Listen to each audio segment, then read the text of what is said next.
you can make things seem okay once you get enough people doing things, right?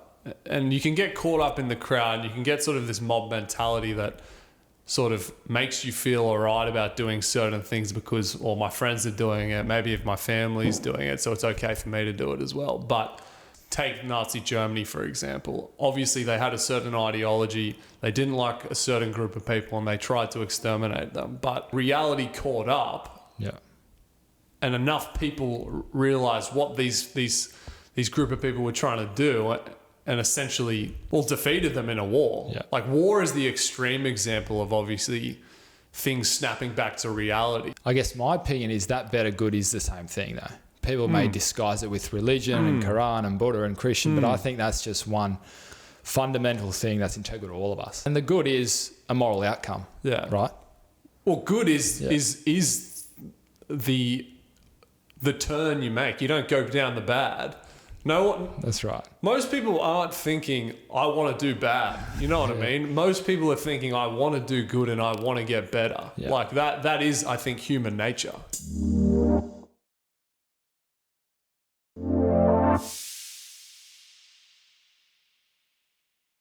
So in terms of today's conversation, we're obviously talking about moral relativism, right? Yeah. So we're talking about whether morality itself and your decision making around your behaviors is just relevant to the culture and time that you're in. Yeah. Or is there actually a fundamental reality in that, well, throughout all societies, there are certain behaviors and certain beliefs that are actually integral and certain things that you shouldn't do because they go against that fundamental reality, I suppose. Yeah. Yeah, they're the two camps, I guess. Yeah. Is everything subjective or are there absolutes? And I think we're going to be just making points around, well, is the moral relativism actually correct or is there actual fundamental reality? Yeah. Yeah, that's right. Yeah. I guess a good place to start is we can talk about certain societies, Yeah. throughout history, Yeah. where I guess things may have been encouraged then that may not be encouraged now. And I guess why is that important? It's important because you almost always look back at history, say we look back 100 years ago, Yeah. and we look at some of the things they were doing, well, how could people have been doing that? archaic, It's yeah. like slavery and stuff like Yeah, that. We yeah. look at that. There's no way we could have slaves now. Yeah. Well, probably what's going to happen is 100 years from now, people are going to look back at our time and say, well, I can't believe they were doing some of these things. So that it is kind of relative. Yeah. So there is sort of a point there that morals sort of evolve in that aspect, That's don't right. they? Yeah. Like you look back at slavery and you think, well, it was acceptable at the time. Why was that so? Yeah. Like, is it just because everyone was doing it, they just thought it was okay, so it just sort of perpetuated? Or perhaps a counter argument could be made that, well, there's a reason it's not still currently happening in certain societies. Obviously, around the world, there's places that still have forced labor and stuff like that. But as a general rule, it's accepted that slavery is not right. Yeah. So there is an argument against the relativism in that, well, maybe we're moving closer and closer as time goes on to the actual fundamental reality. Is that a okay point? Or I do agree with that. I think as time goes on, things kind of revert back to their inherent nature to some degree. Yeah. And maybe that is the case with things like slavery. Yeah. Do you believe that is what happens if a society is living against the, say, fundamental truths, that it can only progress like that for a period of time? Well, I think so. Like, what happened? They had a civil war about it, right? And the side that was against it obviously came out on top. And I don't think that's by chance. Yeah. My belief is that it was that there was enough societal pressure against it because there was something integral in these people that realised, or maybe the people we're enslaving actually have the same value that I have, and it's actually going against reality for me to enslave people. Do you know what I mean? That's interesting, yeah. Why do you think people come to that conclusion, though? Do you think it's something, whether it's religious or our biology, where there could be enough people in a society going against something that's considered acceptable? How do they come to that conclusion? I think like we were talking about earlier, you can make things seem okay once you get enough people doing things, right? And you can get caught up in the crowd. You can get sort of this mob mentality that sort of makes you feel all right about doing certain things because, well, my friends are doing it. Maybe if my family's doing it, so it's okay for me to do it as well. But my belief is, and it sort of has been shown throughout history, like take Nazi Germany, for example. Obviously, they had a certain ideology. They didn't like a certain group of people and they tried to exterminate them. But what happened was that I think reality caught up. Yeah. And enough people realized what these group of people were trying to do and essentially, well, defeated them in a war. Yeah. Like war is the extreme example of obviously things snapping back to reality. But I do think over time things do revert, like you said. So you're saying, as what you're essentially saying is you can only do wrong for so long. I think until humanity as a whole says, wait a minute, that's wrong. I think so. And that essentially results to wars and conflicts and all this stuff. I do think so, yeah. Yeah, that's interesting. I mean, in terms of morality, though, do you think it is built upon biology, or is there other arguments that can be made about it? Like, is it a social construct? Is it a religious construct? Or is it built upon reality, on biological reality? Right. I mean, when you say biological reality, what do you mean by that? Do you mean just things that are inherent to us from inception? Well, I mean, when you look at our biological systems, we obviously have a motivational system that responds to progression towards goals. Yeah. And we've obviously detailed this in other episodes, but doesn't that point to something critical? Like if we're being rewarded for certain behaviors already, like say, I want something over in the future and I sacrifice now things that I could have so I could have that later. Isn't that saying that certain decision-making processes will evolve over time to help me get more of a reward towards that thing in the future? Right. Is that the same for everyone though? Does everyone have these biological releases going towards that goal, for example? Well, maybe you do and I may not. Everyone has that system. Everyone has it. Yeah. Okay. So our biology is to some degree the same. Yeah. Yeah. And you're saying that's part of what sets our moral beliefs. Oh, it's just a theory. I mean, in terms of decision-making processes, like when you're under the influence of a motivational state, it affects your thought processes as well. Like, say, take an extreme example. When you're on drugs and you're out drinking and partying, you're going to be thinking completely different than Sunday morning and you've just had a coffee and maybe you've gone for a 10K run. Yeah. Like, the things I think you do change your thoughts just as much as your thoughts, I think, can change the things that you do. So there is a feedback system there, but I do think the hardest question to answer is the origin. Yeah. I mean, to go back a little bit, what you're saying there is your biology doesn't necessarily set your moral beliefs, but it tells you when you're going against them. I think so. Like you may say you think it's okay to cheat and you continually cheat. At some point, you're going to feel a sense of remorse and guilt. And you're saying that's your biology telling you you're essentially going down the wrong path. I think so. The question, though, that you're posing there, I think it's sort of the chicken before the egg situation. Like, if you're going against something that's integral to you, why is it integral to you? That's the question. I mean, what's the origin of your biology? And that's when you get into religion. You know, is it Christian beliefs? Is it Muslim? And everyone's going to have their perspective on that. I guess my point is, can you really have a basis of right and wrong if there is no origin, whether that's the Ten Commandments or something else? I think it's hard to. I think if you don't have a basis, everything's subjective. Right. And if I think it's okay, maybe it is okay. Right. Well, do you think that you can talk about morality without religion? No. No. Well, forget about religion. I think you can't talk about morality without God. I mean, religious there's lots of religious beliefs. Some may be right, some may be wrong, but I guess the origin, whether it's God or whatever you believe it is, it's hard to talk about moral beliefs without, I guess, detailing that. Well, origin is what you're talking about. Well, I don't think everything's just random, right? Yeah. You don't just randomly have these moral beliefs, or you don't just randomly feel guilt. Yeah. I think you feel these things because you're essentially going against the grain.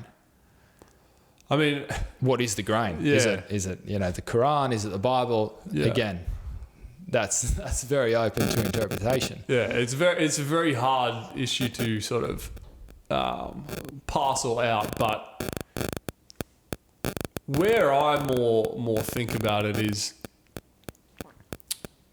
each society has their set of values and beliefs, right? It could be a Christian society, it could be a Muslim society.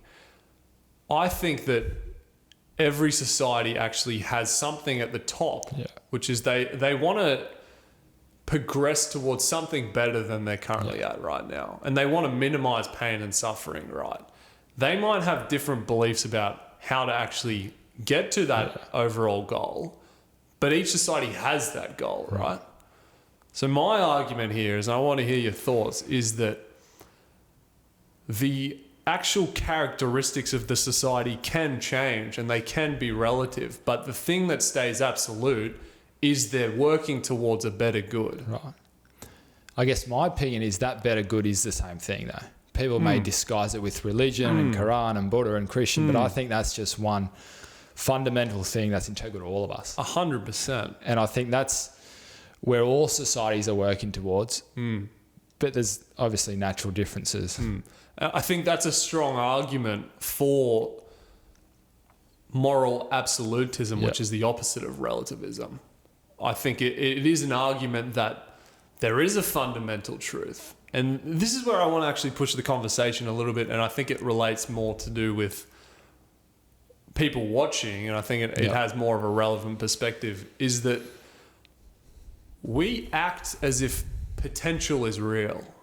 We go to our friends, if they're not living up to their potential, we say it's a waste, and we think they could be doing so much better, and we all act like that's true. And it's the same for the macro perspective. Societies have so much potential, and we all act as if they have a lot of potential. So I think the next part of our conversation, I think, should be talking about, well, potential. I don't know what your thoughts are. The potential of society. Society and individual, because obviously we want to relate it to our message. So, well, the potential to improve morally, or it's both. It's everything, right? Like, I mean, Peterson's whole argument is that you have a moral obligation to develop yourself to your full potential, essentially. And the reason he says that is essentially because when you don't attain your potential, it has an impact on far more than just yourself, right? It has an effect on your family, your friends, and your community. So there is some obligation of you to actually go down that route of progression, I suppose. Okay, right. Well, can you reach your fullest potential without thinking about your morality? Because, I mean, society is just the accumulation of individuals. Yeah. If everyone's just doing what they feel like doing, well, where's society going to be going? Well, that's right. And that's where you got to think about what is the aim of society. If it's for the good, well, it needs every individual also working towards the good. Right. And the good is a moral outcome. Yeah. Right? Well, good is the turn you make. You don't go down the bad.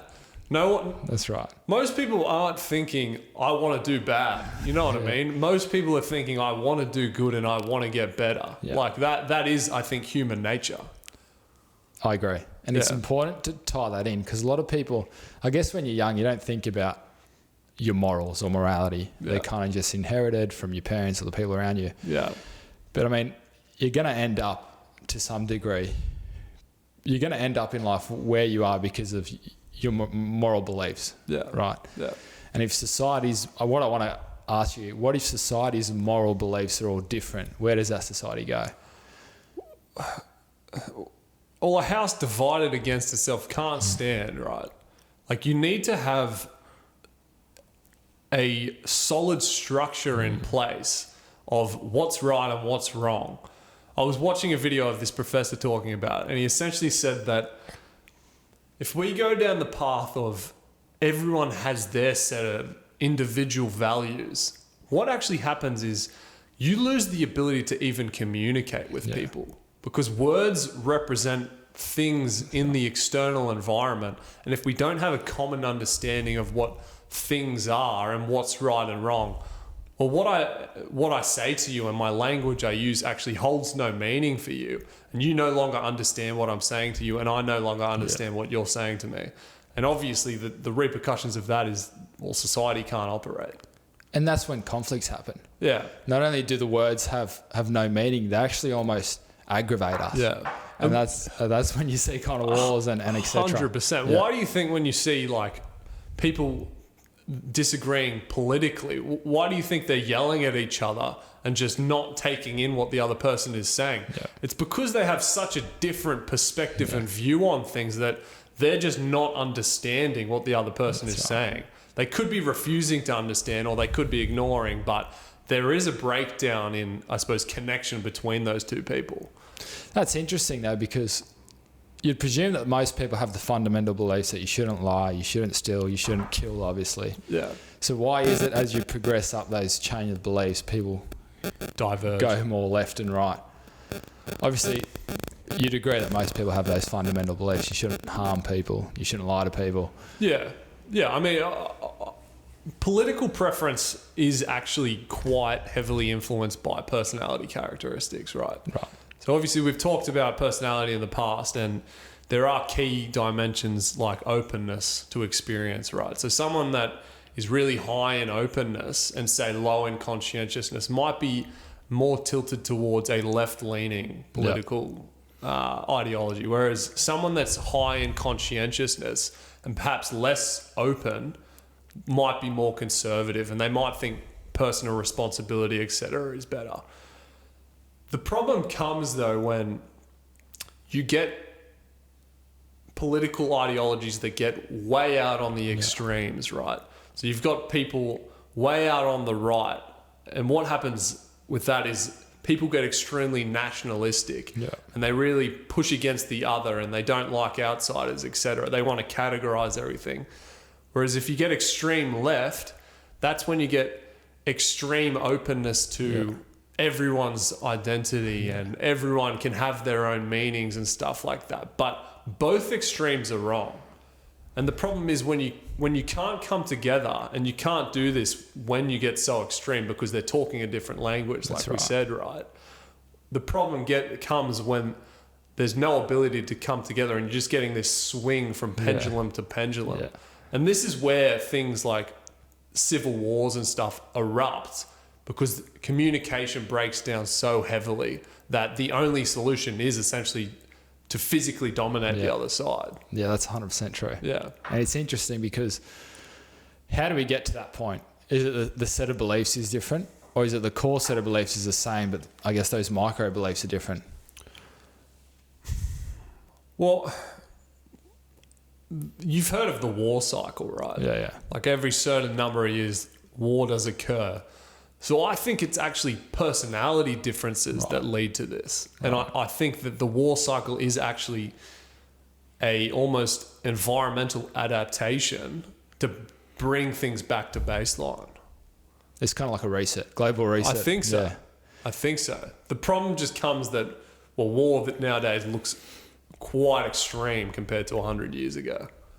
I mean, war nowadays looks like it could extinct everyone. Yeah. So it's a much more consequential thing to engage in a war now than it would have been 200 years ago. Well, I'll ask you that question because obviously my perspective is more of maybe personality factors or biological factors. What do you think the stemming cause is? Like, is it micro beliefs or is it macro beliefs? Is it religious beliefs? Yeah. I think it's morality. Yeah. I think people have different moral beliefs. Yeah. Whether that's subjective or absolute. Yeah. I think the clash of those things expands over time. And because of that, as you said, people are essentially speaking two different languages the further left and right you go. Yeah. And when you can't understand the other side, the only way is to engage in, I guess, physical conflict. Well, I think there's a human nature here. There's a piece here about something that's integral to humans. I think people want to expand, and they want to expand their influence in many domains. Like, it's the reason athletes are pushed to compete. It's the reason businesses want to grow and expand. It's because I think it's fundamental to human nature. I think ideology is exactly the same. I think religious beliefs exactly the same. People want to expand what they currently have. And I think they do that in every domain, essentially. So to dial it back a second, how do you have a positive effect in your society through your moral beliefs? Is the first step to actually sit down by yourself and decide what are my morals, right? Because once you get clear on that, then you can go and influence your society. But if you're just inheriting all your morals from the people around you, well, you don't really have a proper influence. It's a good point. And I think we're probably advising against just having a shallow understanding of these things. Like you said, it is critical for you to actually assess what you currently believe to be true and think, well, do I actually believe that, or is it something that I've just learned through interacting with other people?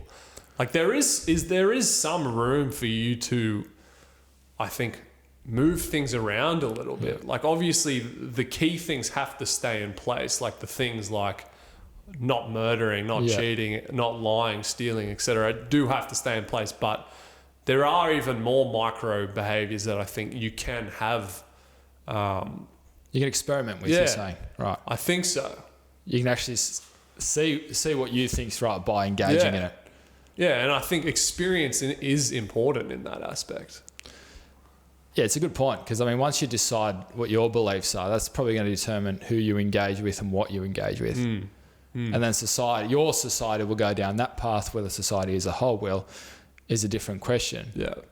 I mean, my fundamental belief is, and it's the belief of many psychologists like Jung and stuff, is to expand yourself as great as you can. Make yourself the best version of yourself. And by doing that, you have the greatest effect on other people and your society.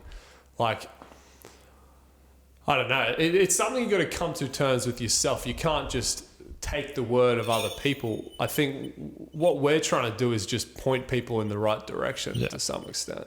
Well, you got to decide first what's integral to me before you go out there and span yourself. Because if I just take what you've said and then go out there and spread and influence everyone, well, I could be not only spreading the wrong message, I could be spreading a message that doesn't even align with me. So whether you're left or right, whether you believe in God or not, you probably need a period of time to ask yourself, what are my actual fundamental beliefs about how I should live my life? I agree. Don't you think that's a good starting point? I agree. And you only get there, I think, through making a decision that you want to do better to some extent. And you only get there through a period of isolation. You can't come to your idea of right or wrong by being around everyone. Yeah. Because as you said, a house divided against itself can't stand. That's right. Yeah. I mean, it's tough to make that decision because obviously isolation is not the ideal. But if you're moving from one group to another, like obviously you're gonna have to spend the time alone. Yeah. And you just got to know that in the future it is going to be better because you're going to be around people that do share your actual integral values. That's right. Yeah. You're going to be surrounded with people that have the core beliefs you do. Yeah. And that's going to be a much more fulfilling and enjoyable experience in the long run. Yeah. I suppose to summarize, what do you think is the key takeaway? The key takeaway is that there are moral absolutes that are integral to you. Yeah. I'm not going to sit here and tell you what I think they are. That's something that everyone needs to go off and decide for themselves. Yeah. Obviously, if you're of the opinion that, it's okay to harm people, I think that's fundamentally wrong. I think that there are anomalies and some people are, in some sense, not messed up, but in some sense they're anomalies. And if you think it's okay to kill or murder, well, there's probably something wrong with you. Yeah. Right? Yeah. But they're absolutes. I don't think just because society tells you something's okay, it's okay. And I mean, you can look at all sorts of history that will confirm that. Yeah, yeah. My perspective, I think, is everyone wants to see the good, and I think overarching, you should be looking to expand yourself as much as you can. Okay. And I think that